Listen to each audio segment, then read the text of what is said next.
students, how are you all? Hope you all are doing very good.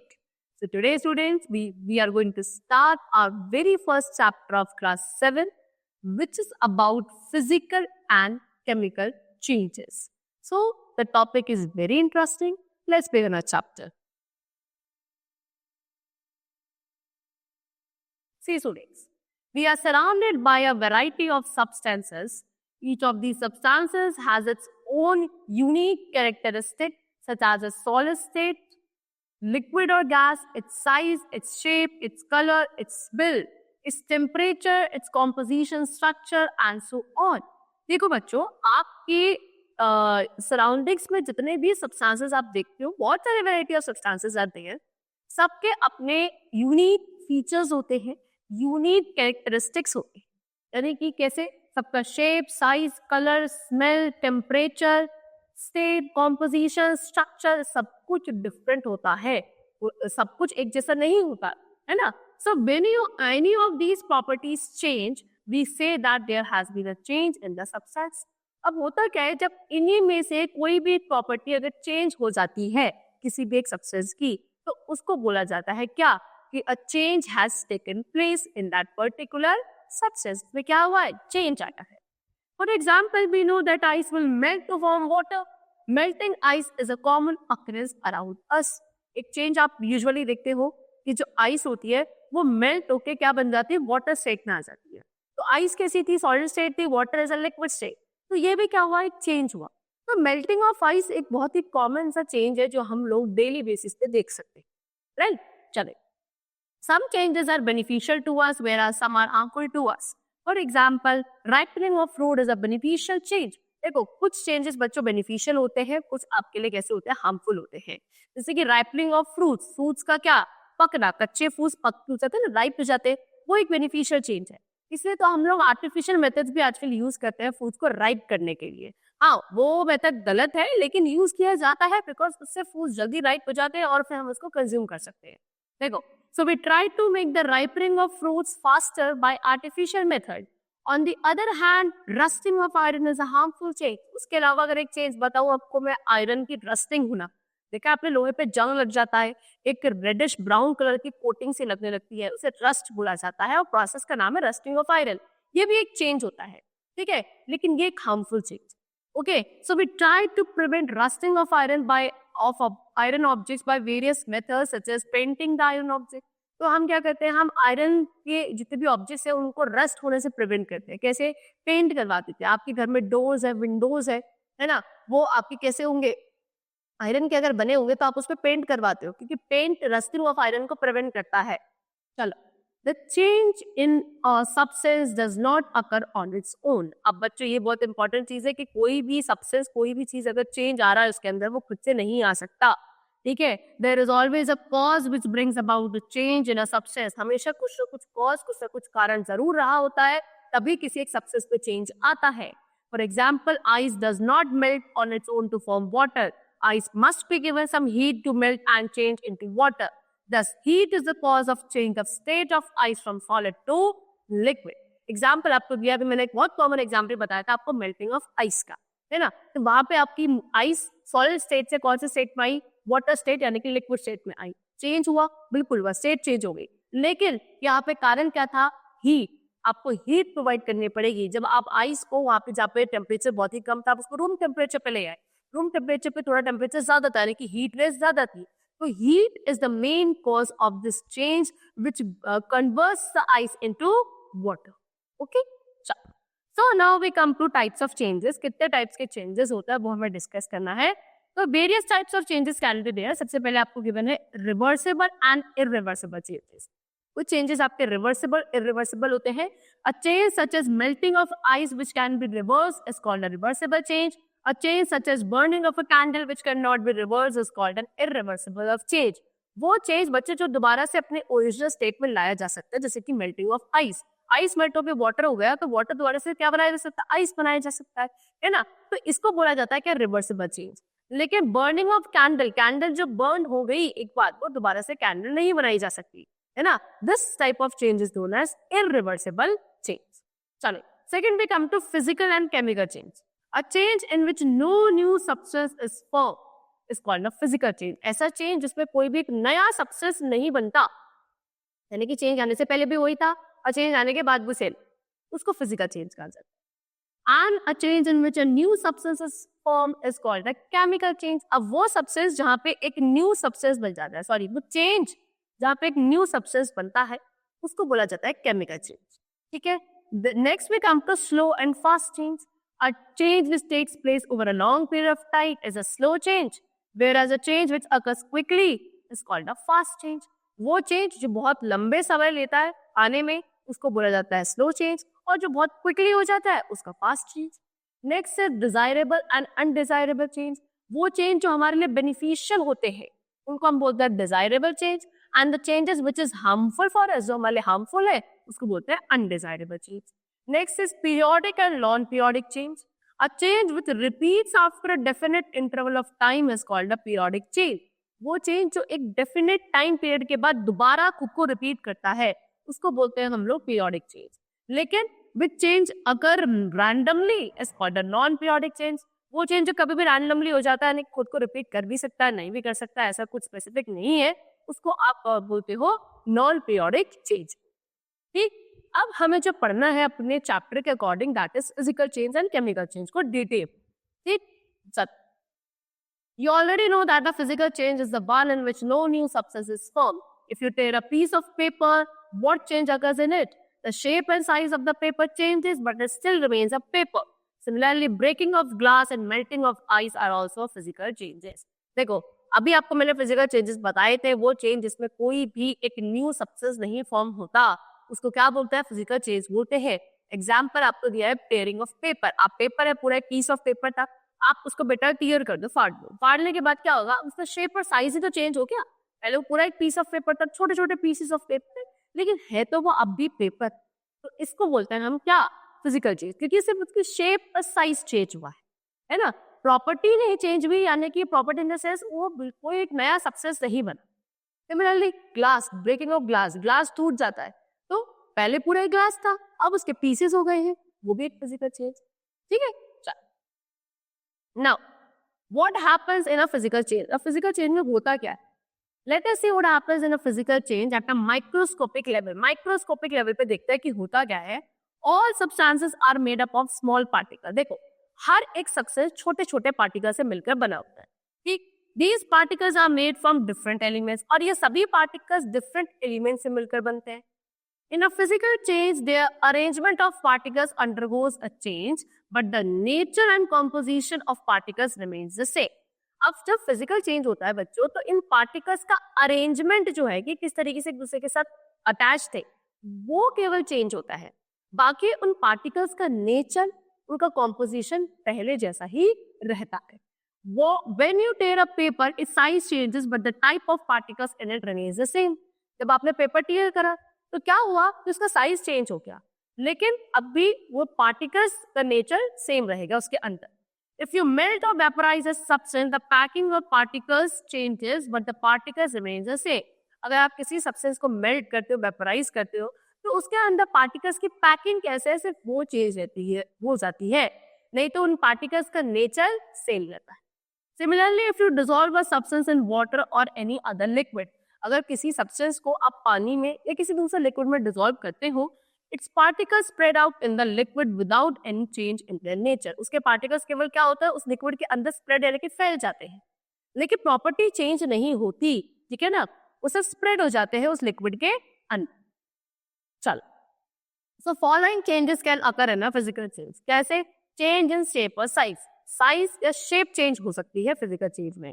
ठीक है. Physical change में object का shape change हो सकती है. एग्जाम्पल, मोल्डिंग ऑफ डो और प्लास्टिसाइन क्ले. प्लास्टिसाइन क्ले होती है आपके पास, या डो वगैरह होता है, आप उसको मोल्ड कर सकते, कोई से भी शेप दे सकते हो, कोई से भी साइज दे सकते हो, वो फिजिकल चेंज है. Similarly, breaking of glass, glass टूटना, शार्पनिंग ऑफ पेंसिल, पेंसिल को शार्प करना, ये सभी आपके क्या है, फिजिकल चेंजेस है, जहाँ पे इनकी साइज या शेप चेंज होता है. ठीक. Change in form, form change होना भी फिजिकल चेंज है. जैसे कि अ सब्सटेंस कैन मेल्ट और वेपराइज. मेल्ट होके या वेपराइज होके तब भी वो रहते थे. मेल्टिंग ऑफ आइस, आइस क्या हुई, मेल्ट हुई, मेल्ट होने के बाद क्या हुआ, वो वाटर स्टेट में आ गया, लेकिन पार्टिकल्स अंदर सेम है, जिसके अंदर जो पार्टिकल्स थे आइस के अंदर वो बहुत क्लोज थे, वाटर में क्या है थोड़े से आपके लूज हो गए, और उसी पानी को अगर आप वेपोराइज कर दोगे, स्टीम में ले आओगे, तो वो पार्टिकल्स थोड़े से और दूर हो जाएंगे, यानी कि अरेंजमेंट चेंज हो रहा है, नहीं तो पार्टिकल्स का जो नेचर है वो सेम रहता है। For example change in state of water from solid to liquid और लिक्विड टू गैस। ठीक है, चलो next is crystallization. Crystallization is an example of a physical change. Crystallization होता क्या है अभी पढ़ेंगे, लेकिन ये बहुत इंपॉर्टेंट है कि वो भी एक फिजिकल चेंज है।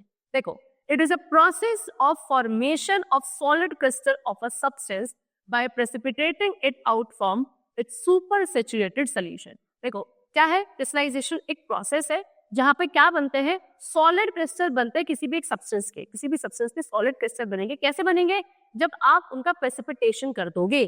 कहां से करोगे, उसके सुपर सैचुरेटेड सॉल्यूशन में से। सैचुरेटेड सॉल्यूशन मैंने आपको बताया है, ऐसा सॉल्यूशन जिसमें अब और सोल्यूट डिसॉल्व नहीं किया जा सकता, और वो भी जब सुपर लेवल पे हो उसको बोलेंगे सुपर सैचुरेटेड सॉल्यूशन। उसका प्रेसिपिटेशन करने से आपके पास जो सॉलिड क्रिस्टल्स बनते हैं उस प्रोसेस को बोला जाता है crystallisation. During crystallization, a salt is dissolved in water till the solution becomes saturated. क्या किया जाता है, इसमें आप वाटर में सॉल्ट को डिसॉल्व करते हो तब तक जब तक क्या नहीं बनने लगते उसके क्रिस्टल्स, और सोल्यूशन आपका सैचुरेटेड नहीं हो जाता। फिर the water in the solution is evaporated to get large crystal of the soil.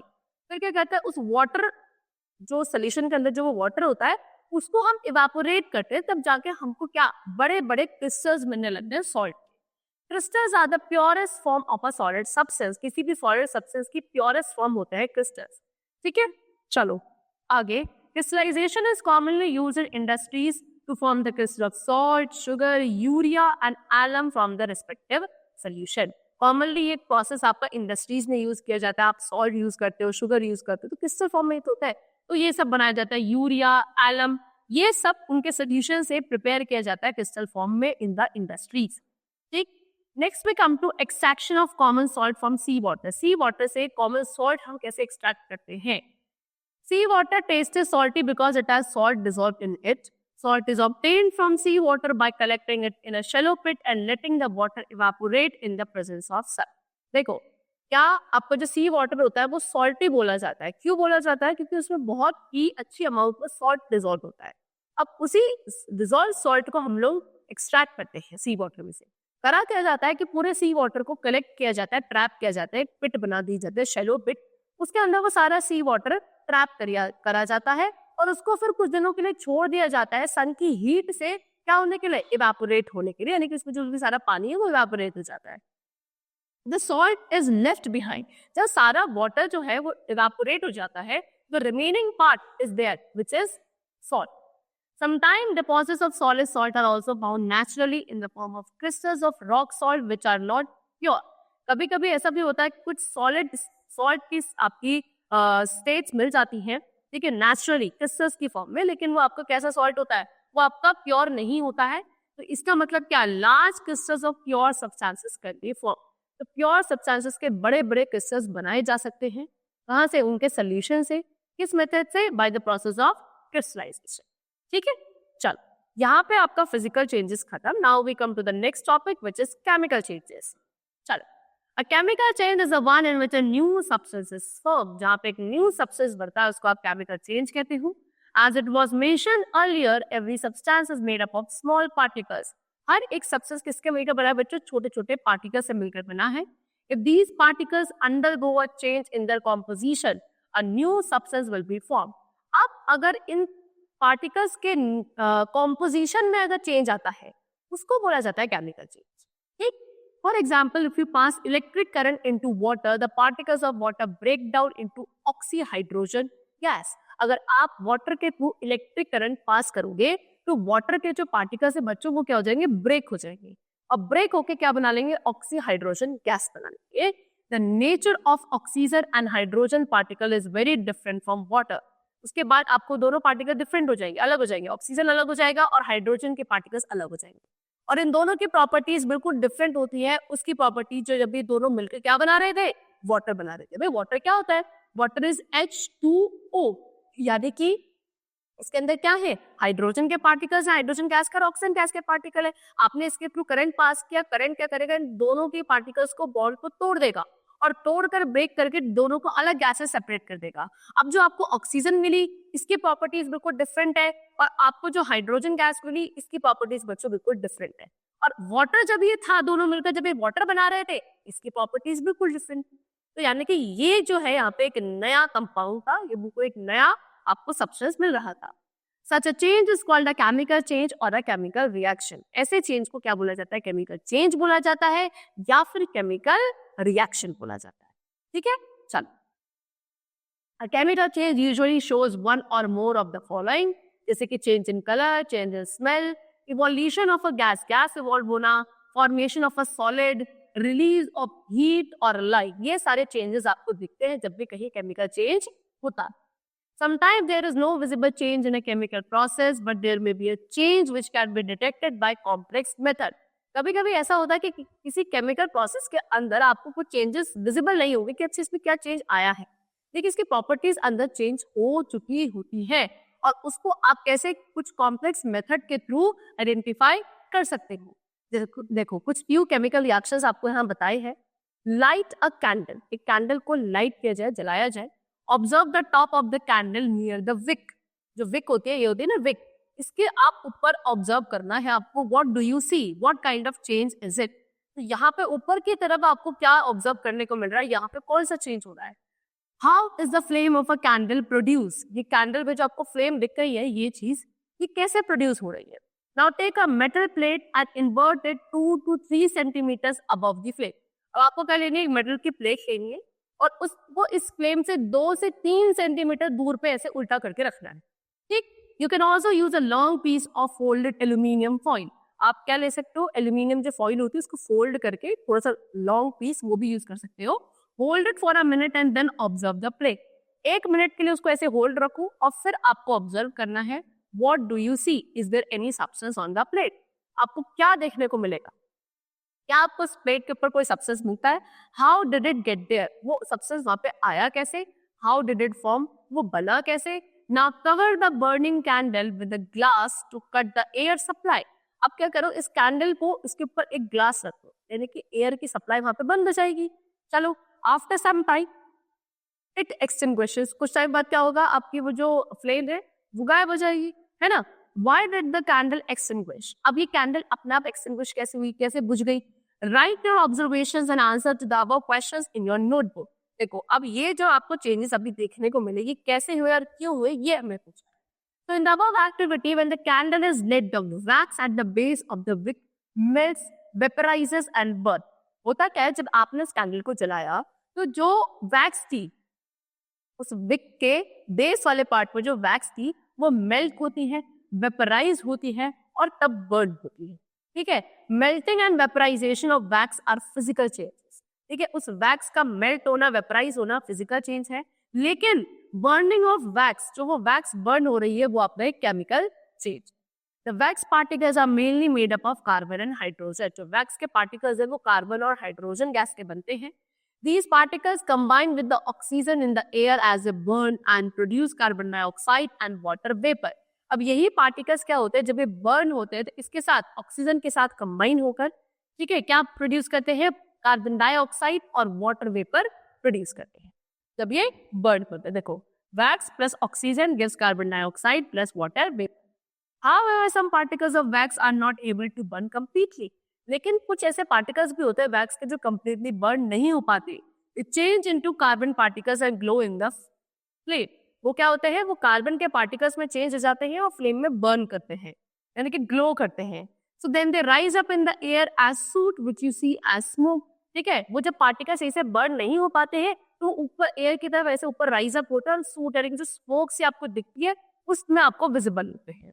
The black deposit on the plate is a suit. तो वो जो आपने प्लेट ऊपर रखी थी उसके ऊपर आपको जो ब्लैकिश सी कोटिंग दिखी, सब्सटेंस दिखा, वो सूट ही है जो आपका बर्न नहीं हो पाया कंप्लीटली। ठीक है, चल now some useful chemical changes. अब आपको कुछ यूजफुल केमिकल चेंजेस पढ़ने हैं। देखो, photosynthesis is a chemical change that provides us with food. देखो, फोटोसिंथेसिस प्लांट्स में होता है, प्लांट का जो फूड मेकिंग प्रोसेस होता है ना, उसको आप फोटोसिंथेसिस कहते हो। बहुत ही इंपॉर्टेंट केमिकल प्रोसेस होता है क्योंकि हमको फूड प्रोवाइड करता है ना। In photosynthesis, green leaves of plants change carbon dioxide and water into glucose with the help of sunlight. क्या होता है इसमें?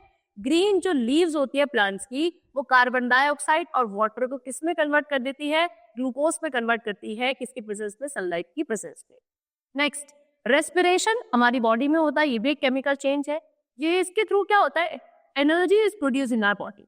इसीलिए तो ये जरूरी है, हमारी बॉडी में एनर्जी का फॉर्मेशन रेस्पिरेशन प्रोसेस के थ्रू ही होता है, जो कि केमिकल चेंज है. होता क्या है? The glucose is broken down in the presence of oxygen to produce carbon dioxide and water. जो आपकी बॉडी में ग्लूकोज था, जो आपको खाने से मिला था, उसका ब्रेक डाउन होता है. कब? जब ऑक्सीजन गैस के साथ कंबाइन होती है, तब ग्लूकोज ब्रेक होता है और carbon dioxide, water plus energy का फॉर्मेशन होता है रेस्पिरेशन प्रोसेस में. Next, cooking of food is a chemical change as raw food undergoes a change in its composition. खाना जो पकता है, कुकिंग होती है, वो भी केमिकल चेंज है, क्योंकि इसके अंदर जो रॉ पार्टिकल्स है वो कुक हो जाते हैं. Making of curd from milk is a chemical change carried out by bacteria. Curd से मिल्क का फॉर्मेशन, मिल्क से कर्ड का जो फॉर्मेशन होता है वो भी एक केमिकल चेंज है. ठीक है, वहां पे क्या होता है? एक बैक्टीरिया होता है लैक्टोबैसिलस, उसके केमिकल रिएक्शंस की वजह से ही वहां पे क्या होता है? मिल्क कन्वर्ट हो जाता है आपका कर्ड में, which is a chemical change and a useful chemical change. Metals are extracted from the ores by various chemical processes. ठीक है, मेटल्स को एक्सट्रैक्ट किया जाता है उनकी ओर्स से बहुत सारे केमिकल प्रोसेस यूज करके. इसके अलावा मेडिसिन बनाई जाती हैं, वो भी कुछ कॉम्प्लेक्स केमिकल प्रोसेस यूज करके बनाई जाती हैं. बर्निंग ऑफ फ्यूल बर्न किया जाता है क्या प्रोड्यूस करने के लिए? एनर्जी प्रोड्यूस करने के लिए, heat and light energy produce करने के लिए, वो भी आपका एक केमिकल चेंज होता है. So there are many more chemical changes that take place around us. Now can you tell if you're growing up as a physical change or a chemical change? हमारी growing up कैसा change है वो भी आपसे पूछा गया. Now we come to undesirable chemical change. Useful पढ़ लिए, अब undesirable यानी कि जो हमारे लिए useful नहीं है, ठीक है, उनके बारे में पढ़ना है. देखो, pollution is an undesirable chemical change as it is harmful for our health as well as environment. ठीक है, हमारी हेल्थ के लिए, हमारे एनवायरनमेंट के लिए, दोनों के लिए बहुत ही हार्मफुल है पोल्यूशन. और पोल्यूशन एक कैसा है? हार्मफुल केमिकल चेंज या अनडिजायरेबल केमिकल चेंज है. Spoiling of food is an undesirable chemical change. ठीक है, फूड का, खाने का स्पॉइल हो जाना, खराब हो जाना, वो भी एक अनडिजायरेबल केमिकल चेंज होता है. Corrosion of metal is an undesirable chemical change. ठीक है, मेटल्स का जो कॉरोजन होता है वो भी एक अनडिजायरेबल केमिकल चेंज है. क्यों है? Because it leads to loss of metal. उससे मेटल्स का लॉस होता है, मेटल्स खराब हो जाते हैं, कॉरोजन मेटल को खा जाता है. ओके, देखो, now let us study more about corrosion. अब थोड़ा सा कॉरोजन के बारे में पढ़ लिया जाए कि कॉरोजन होता क्या है. When things made of metals are exposed to air, they may react with oxygen, water vapor or carbon dioxide to form chemical compound. देखो, ऐसी चीजें जो आपकी मेटल से बनी होती है, जब ये ज्यादा एयर, वाटर वेपर है ना, या कार्बन डाइऑक्साइड इसके कांटेक्ट में आती हैं, तो बच्चों ये उसके साथ कंबाइन होकर कुछ दूसरे केमिकल कंपाउंड्स का फॉर्मेशन कर लेती है. The layers of metal keep reacting to form such compounds which are not useful. जो मेटल की जो लेयर है वो इन सभी चीजों के साथ मिलकर वो केमिकल कंपाउंड्स बनाते रहती है अपने ऊपर, जो यूजफुल नहीं थे. और इस वेस्टिंग ऑफ मेटल को ही क्या बोला जाता है? कॉरोजन बोला जाता है. ओके, तो कॉरोजन को आप कैसे डिफाइन कर सकते हो? The slow wasting of metal on exposure to air and moisture. ठीक है, धीरे धीरे जो मेटल की वेस्टिंग होती है किसके साथ एक्सपोजर में? वाटर के साथ या मॉइस्चर के साथ, उसको आप कॉरोजन कहते हो. जैसे कि आयरन, कॉपर, सिल्वर, ये बहुत आसानी से बच्चों कोरोड हो जाते हैं. ठीक, चलो रस्टिंग ऑफ आयरन पढ़ते हैं. When an iron object is left in damp air और water for a considerable time, it gets covered with a red brown flaky substance called rust. देखो, अब वो जब ऑब्जेक्ट्स जो आपके आयरन के बने हैं, लोहे के बने हैं, विच is a metal, iron is a metal, तो आयरन को जब आप एक्सपोज करते हो, जो या फिर ज्यादा कांटेक्ट में होता है डैम्प वाटर, यानी कि जहाँ पे मॉइस्चर लेवल ज्यादा होता है ना, तो क्या होता है, धीरे धीरे उसके ऊपर एक कोटिंग, एक कवरिंग आने लगती है जो रेडिश ब्राउन कलर की होती है, फ्लेकी सी, जिसको आप रस्ट बोलते हो, है ना. And the process is called rusting of iron. ठीक, during the rusting of iron, metal combine with the oxygen in the presence of water or moisture to form a compound iron oxide. अब rusting of iron में क्या होता है? जो iron वाला part है वो क्या, एयर में जो ऑक्सीजन प्रेजेंट है, वाटर वेपर प्रेजेंट है, उसके साथ कंबाइन होके एक न्यू केमिकल कंपाउंड बनाता है जिसको आप बोलते हो आयरन ऑक्साइड. ओके और इसी आयरन ऑक्साइड को बच्चे बोलते हैं रस्ट। ये आपके लिए अनडिजायरेबल होता है, वेस्टफुल होता है। Process of rusting can be represented by the following word equation. Word equation आपको गिवन है, iron plus oxygen gives plus water gives iron oxide. Iron के साथ जब वाटर और ऑक्सीजन कंबाइन होती है तो आयरन ऑक्साइड बनती है, और आयरन ऑक्साइड को आप क्या बोलते हो, रस्ट हो। ठीक है, चल rust is iron oxide which is Fe2O3। Fe2O3 बच्चों केमिकल फॉर्मूला है रस्ट का, ठीक है, आयरन ऑक्साइड का। Does rust and iron are not the same substance. तो ये चीज समझ में आई कि रस्ट क्या है, आयरन ऑक्साइड है, और आयरन सिर्फ आयरन है, उसमें ऑक्सीजन कंबाइन नहीं है, तो दोनों अलग अलग सब्सटेंसेस है। Okay, rust is different from iron on which it gets deposited. Rusting of iron is a chemical change because a new substance, iron oxide, is formed in this process. So, rust and iron students same नहीं होता है, ठीक है। आपका जो rust होता है वो different है iron से। क्यों? क्योंकि iron is a single metal, ठीक है, लेकिन rust क्या iron oxide है, यानी कि इसमें ऑक्सीजन combined होती है। चलो, almost every iron or steel object kept in the open gets rusted slowly. हर एक आयरन या स्टील का ऑब्जेक्ट अगर आप उसे ओपनली रखोगे, एयर या मॉइस्चर के कांटेक्ट में रखोगे, तो धीरे धीरे उसके ऊपर रस्ट लगना शुरू हो जाता है। We can usually see the rusted iron gates of park and iron benches kept in the garden which always remain in the open. आपने देखा होगा गार्डन या पार्क में जो आयरन की बेंचेस रखी होती हैं, पार्क के या फिर कहीं किसी ऐसी जगह के आपने गेट्स वगैरह देखे हुए, डोर्स वगैरह, वो नॉर्मली उनके ऊपर रस्ट आपको देखने को मिलेगी क्योंकि वो ओपन एयर में ज्यादा रहते हैं। एग्रीकल्चर टूल, एग्रीकल्चर में यूज होने वाले टूल जैसे कि स्पेड, शॉवर्स, ये भी आपके रस्ट हो जाते हैं when exposed to the atmosphere for a considerable time. Kitchen में जो आयरन का पैन होता है ना, जिसको आप तवा बोलते हो, often gets rusted is kept in wet state for some time. अगर आप उसको गीला ही ऐसे छोड़ देते हो तो वो उसके ऊपर भी रस्ट आने लगती है ना।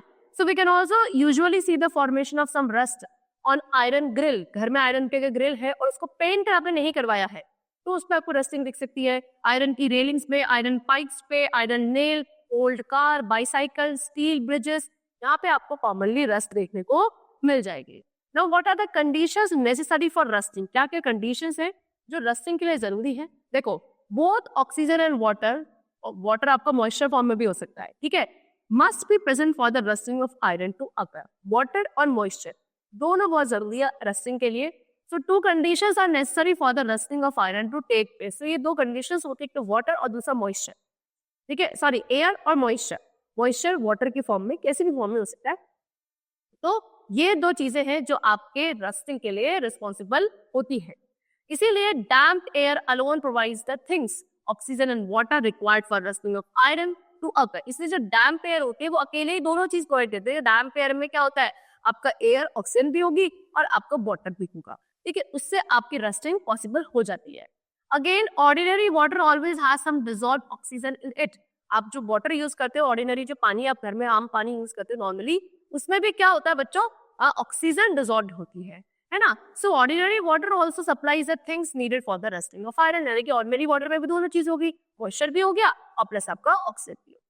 चल, if the air at a place has high moisture content, that is, if the air at a place is more humid, then the rusting of iron become faster. The rusting of iron is faster in coastal area, seaside area, because the air at those places contains more water vapor or more moisture. अगर किसी जगह का बच्चों air जो है उसमें moisture content ज्यादा है, वाटर वेपर का कंटेंट ज्यादा है, तो वहां की जो चीजों पे रस्टिंग प्रोसेस है वो ज्यादा होने के चांसेस है। फॉर एग्जाम्पल कोस्टल एरिया में, क्योंकि कोस्टल एरिया में जो एयर होती है वो ज्यादा ह्यूमिड होती है, वहां पे मॉइस्चर कंटेंट ज्यादा होता है। The presence of salt in water makes the process of rusting of iron faster. Thus, an iron object will rust much faster when kept in sea water, which is salty water, than when kept in fresh water having no salt dissolved in it. अगर पानी के अंदर water dissolve है तो ऐसा पानी भी बच्चों रस्टिंग ऑफ आयरन को थोड़ा सा फास्टर रेट पे कर देता है। इसीलिए अगर किसी ऑब्जेक्ट को आप सी वाटर में रखोगे जहाँ पे सॉल्ट का अमाउंट ज्यादा होता है तो ऑब्जेक्ट जल्दी रस्ट होगा, एज कम्पेयर टू उस ऑब्जेक्ट को अगर आप किसी ऑब्जेक्ट को फ्रेश वाटर में रखते हो जहाँ पे उसमें water dissolve, sorry salt dissolve नहीं होता है, उसमें रस्टिंग इतनी जल्दी नहीं होगी, ठीक है। चल, you will find that only the nail in test tube C rust in test tube A. Calcium chloride is a dehydrating agent. It absorbs all the water vapor so the nail doesn't rust. In the test tube B, distilled water does not have any oxygen dissolved in it. So the nail does not rust due to lack of oxygen. In test tube C, both water and oxygen are in contact with the nail, therefore the nail rusts. ठीक है, तो बच्चों क्या होता है कि अगर आपकी जो आयरन के ऑब्जेक्ट्स है उनको वाटर या उनको सॉल्ट या एयर ज्यादा एक्सेस अमाउंट में मिलते हैं तो आयरन के ऑब्जेक्ट्स आपके रस्टिंग जल्दी होने लगती है, ठीक है। और दोनों ही चीजें बहुत ज्यादा जरूरी होती हैं आपकी रस्टिंग ऑफ आयरन की, यानी कि अगर होना है रस्टिंग इज देयर तो ये दोनों ही रीजंस होते हैं जो उसके लिए पॉसिबल होते हैं। ना इफेक्ट्स ऑफ रस्टिंग, रस्टिंग के क्या इफेक्ट्स है? Rusting is a continuous process that slowly eats away iron particles due to which an iron object loses its strength. एक कॉन्टिन्यूअस लगातार होने वाला प्रोसेस है रस्टिंग, जो धीरे धीरे क्या करता है आयरन के जो भी पार्टिकल्स होते हैं उनको खा जाता है ना। और उससे क्या होता है आपका आयरन का जो ऑब्जेक्ट है वैसे तो आयरन अपने आप में बहुत स्ट्रांग होता है, लेकिन क्योंकि अब इसका आयरन के ऑब्जेक्ट्स के पार्टिकल ही खत्म होते जा रहे हैं तो उसकी स्ट्रेंथ भी कम होती जाती है। If an iron object is left in damp air और water for a long time it rust away completely. अगर किसी आयरन ऑब्जेक्ट को आप डैम्प एयर यानी कि जहाँ पे ह्यूमिडिटी ज्यादा है ना, या पानी में लंबे समय के लिए रखोगे तो वो रस्ट हो जाएगा पूरी तरीके से। रस्टिंग और corrosion of metal causes great economic loss to the national economy. हमारी नेशनल इकोनॉमी को भी बहुत इकोनॉमिक लॉस होता है इस रस्टिंग की वजह से या कॉरोजन ऑफ मेटल की वजह से। उसके अलावा it also causes various accidents due to wear and tear of bridges, building, structure, rail etcetera where iron is the main metal use. ठीक है, ब्रिज, बिल्डिंग, स्ट्रक्चर, रेलवे, है ना, ये सभी चीजों में जहाँ पे आयरन एक मेन मटेरियल होता है इन चीजों को बनाने के लिए, इनमें जब रस्ट लग जाता है ये वीक हो जाते हैं, अचानक से कभी भी टूट जाते हैं, तो इससे एक्सीडेंट्स बहुत ज्यादा होने के चांसेस होते हैं। Thus it is very important to prevent rusting, यानी कि क्या, इसलिए रस्टिंग को प्रिवेंट करना बहुत जरूरी है। अब आपको रस्टिंग प्रिवेंट करने के कुछ वेज बताए। देखो रस्टिंग कैसे प्रिवेंट होगी? If the contact between metal and air is avoided. Metal और एयर को कॉन्टैक्ट में नहीं आना, ठीक है, कॉन्टैक्ट में नहीं आएंगे अपने आप रस्टिंग नहीं होगी। देखो अब वो कैसे किया जा सकता है? पहली बात यूज ऑफ ऑयल पेंट, आप ऑयल पेंट यूज कर सकते हो। लार्ज ऑब्जेक्ट जैसे कि ब्रिज, शिप, ये सब can be protected from rusting by using oil paint. जो बड़े बड़े ऑब्जेक्ट्स है उनको आप ऑयल पेंट यूज करके प्रोटेक्ट कर सकते हो। Paint prevent objects from coming in direct contact with oxygen present in the air और वाटर। पेंट क्या करता है? इस ऑब्जेक्ट को जो आयरन का बना है उसको ऑक्सीजन या एयर के डायरेक्ट कॉन्टैक्ट में आने से प्रिवेंट करता है, और वाटर में भी, है ना, वाटर के भी कॉन्टैक्ट में आने से प्रिवेंट करता है। चलो नेक्स्ट, एलॉय फॉर्मेशन। आप एलॉय बना सकते हो उन मेटल्स का। Iron can also be protected from rusting by converting into alloy such as stainless steel। क्या आप आयरन का एलॉय बना सकते हो? जैसे कि आयरन के साथ कुछ दूसरे मेटल या नॉन मेटल को कंबाइन करके आप कुछ और एक ऐसा बनाओ ऑब्जेक्ट जो आपका एलॉय होगा, यानी कि इसमें रस्टिंग नहीं होगी, जैसे कि स्टेनलेस स्टील। ठीक है, एलॉय जो होते हैं बच्चों रेजिस्टेंट टू रस्ट होता है, लेकिन में रस्ट नहीं लगता, जैसे कि ब्रास, ब्रोंज, स्टील, ये सभी क्या है? एलॉयज के एग्जाम्पल है। फिर आता है गैल्वेनाइजेशन पर। Iron objects can be protected from rusting by depositing thin layers of zinc on the iron surface। आप क्या कर सकते हो? आयरन ऑब्जेक्ट्स को प्रोटेक्ट कर सकते हो रस्टिंग से, क्या करके? उसके ऊपर थिन लेयर्स, किसकी लेयर? जिंक की लगाता है उस आयरन ऑब्जेक्ट के ऊपर। ओके, इस प्रोसेस को बोला जाता है गैल्वेनाइजेशन। क्यों? क्योंकि zinc does not allow iron to react with oxygen. देखो आयरन नीचे रह गया, ऊपर आ गई जिंक की कोटिंग, तो ऑक्सीजन के कॉन्टैक्ट पे कौन आएगा? सिंक। आयरन नीचे प्रोटेक्टेड रहेगा, यानी कि रस्टिंग नहीं। नेक्स्ट एंड द लास्ट, नहीं not last, next is electroplating. Electroplating क्या है? Applying a coat of chromium onto a metal is called chrome plating. ठीक है, क्रोमियम की कोटिंग को लगा देना किसी भी आयरन ऑब्जेक्ट के ऊपर या मेटल के ऊपर, उसको बोलते हैं Chrome plating. Okay, the process involved in this is called electroplating. और ये जो प्रोसेस होता है इसको इलेक्ट्रोप्लेटिंग कहा जाता है। Bicycle parts are usually chrome plated to prevent rusting. Bicycle जो होती है उसकी जो पार्ट्स होते हैं उनको यूजुअली प्रोटेक्ट किया जाता है रस्टिंग से इलेक्ट्रोप्लेटिंग यूज करके। ओके, लेयर ऑफ गोल्ड और silver is also applied on artificial jewellery. क्या करा जाता है? जो आर्टिफिशियल ज्वेलरी होती है उससे भी गोल्ड या सिल्वर की लेयर चढ़ा दी जाती है। एंड वॉचेस थ्रू इलेक्ट्रोप्लेटिंग, और वॉचेस के ऊपर भी, ज्वेलरी के ऊपर या वॉचेस के ऊपर इनकी लेयर चढ़ाकर क्या किया जा सकता है? इनको प्रोटेक्ट किया जा सकता है from reaction with oxygen. Now the last is use of grease. Grease का यूज करके भी आप रस्टिंग प्रिवेंट कर सकते हो। Moving parts of machinery are protected from rusting by using a grease और ऑयल। क्या मशीनरी के जो मूविंग पार्ट्स होते हैं, जो मूव करते हैं, उनके आप ऊपर क्या कर सकते हो? ऑयल या ग्रीस की एक कोटिंग लगा दो, तो वो ऑक्सीजन के डायरेक्ट कॉन्टैक्ट में नहीं आएगा, एयर के डायरेक्ट कॉन्टैक्ट में नहीं आएगा, इससे आप रस्टिंग प्रिवेंट कर सकते हैं। ठीक है, चलो सुनो। So far we have discuss how can we prevent the rusting method, क्या कॉजेज होते हैं, कैसे कैसे चेंजेस होते हैं, कौन से आपके डिजायरेबल है, कौन से आपके अनडिजायरेबल है, फिजिकल केमिकल सभी चेंजेस, सभी डिटेल में हमने टॉपिक्स आज डिस्कस कर लिए हैं। So that's all for the chapter. The chapter is completed over here. Hope you all liked it. Thank you everybody.